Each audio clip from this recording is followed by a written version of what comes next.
আমার প্রেগনেন্সি সম্বন্ধে যে ভিডিওটা আগে দিয়েছিলাম সেদিন বলেছিলাম যে আমার মা হওয়ার খবর শুনে আমার বাড়ির লোক খুশি নয়, আমার হাজব্যান্ডও খুশি ছিল না।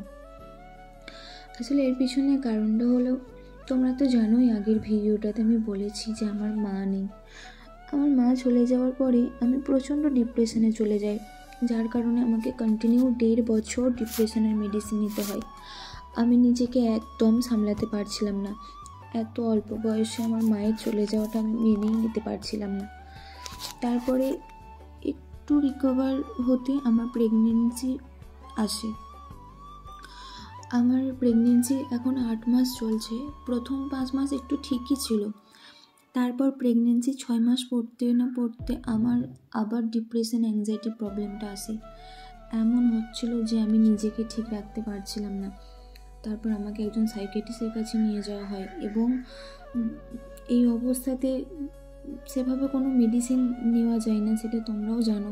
কিন্তু আমার কন্ডিশন দেখে ডক্টর আমাকে একটা মেডিসিন দিয়েছিলেন এবং বলেছিলেন যে এই মেডিসিনটা নিলে খুব কম ক্ষেত্রে বাচ্চার শ্বাসকষ্টের প্রবলেম হতে পারে।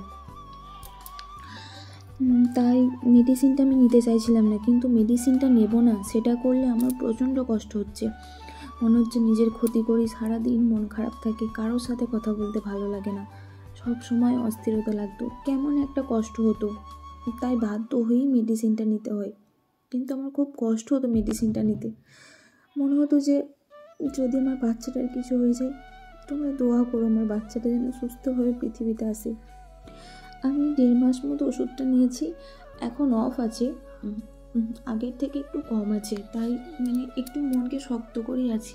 এখনও কষ্ট হয় আমার। আমি বাড়িতে একাই থাকি, হাজব্যান্ডও থাকে না, তাই খুব বেশি একা লাগে। আমার এই সোশ্যাল মিডিয়াতে এই কারণেই আসা, যাতে মনের কিছু কথা সবার সাথে শেয়ার করতে পারি। তাই প্লিজ সবাই আমার পাশে থেকো। আর তোমাদের যদি এই বিষয়ে কিছু মতামত থাকে তাহলে প্লিজ আমাকে জানাও।